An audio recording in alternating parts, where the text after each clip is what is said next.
Պատմության մեջ առաջին անգամ կարգալույծ քահանան պատրաստվում է պատարագ մատուցել հայ առաքելական եկեղեցում։ Արդեն նախկին քահանա Ստեփան Ասատրյանի այս քայլը արժանացել է Նիկոլ Փաշինյանի հավանությանը։ Նա հայտարարել է, որ կիրակի կայցելի Հովհաննավանք։ Առաջիկա կիրակի օրը հոկտեմբերի 26-ին Հովհաննավանքում մասնակցելու եմ Տեր Արամ քահանա Ասատրյանի կողմից մատուցվող Սուրբ եւ անմահ պատարագին։ Մայրաթոռը հոկտեմբերի 21-ին հայտարարեց Տեր Արամ քահանա Ասատրյանի կարգալույծանելու մասին, շեշտելով, որ նա այսուհետ համարվելու է աշխարհական Ստեփան Ասատրյան անունով։ Ըստ հայտարարության Ասատրյանը կարգալույծ է արվել եկեղեցական կանոնադրությունը խախտելու, եկեղեցին հանրային խոսքով վարկաբեկելու եւ պատարակների բովանդակությունը խեղելու համար։ Ես գնալու եմ առաջ, իմ ժողովուրդս էլ իմ հետ է, որովհետեւ վերջապես օրենքը ամեն անհատից պետքա բարձր լինի։ Ստեփան Ասատրյանը սակայն հայտարարում է, որ չի լքելու վանքը եւ կիրակի պատարագի է հրավիրել իր հետևորդներին։ Նա բացի բաց աջակցում է վարչապետ Փաշինյանին եւ պնդում է, թե կարող է իր շուրջ հավաքել մինչեւ 10,000 մարդ։ Բայց եթե որևէ պահի պետք լինի, Օհանավանցիների ոչ միայն Օհանավան, դուք այստեղ 10,000-ից ավել մարդ կտեսնեք։ Որոնք գալու են այդքան հավատացյալներ կան։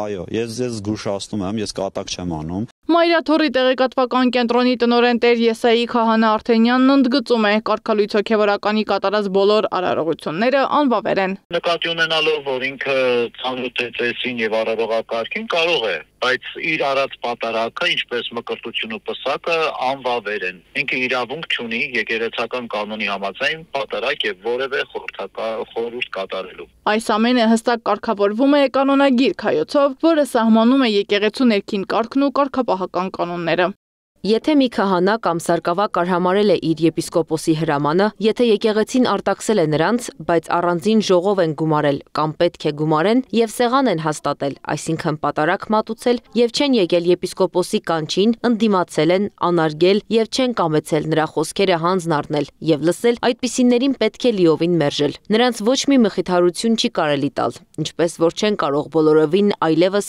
նույն պատիվն ունենալ։ Իսկ եթե հարատևեն նույն գործերի մեջ բարձրացնելով խռովություններ եւ ամբոխներ հանելով եկեղեցու դեմ արտաքին իշխանության կամ այլ ազդեցության օգնությամբ, այդպիսիներին իբրև խռովարարների պետք է վերադարձնել ու սանձահարել։ Քաղաքագետ Հրանտ Մելիք Շահնազարյանը նկատում է առաջիկա կիրակին կարող է դառնալ վճռորոշ, քանի որ Փաշինյանն ըստ նրա փաստացի մարտահրավեր է նետել ինչպես Մայրաթոռին, այնպես էլ ընդդիմությանը։ Եթե նման բան տեղի ունենա, ամենայն հավանականությամբ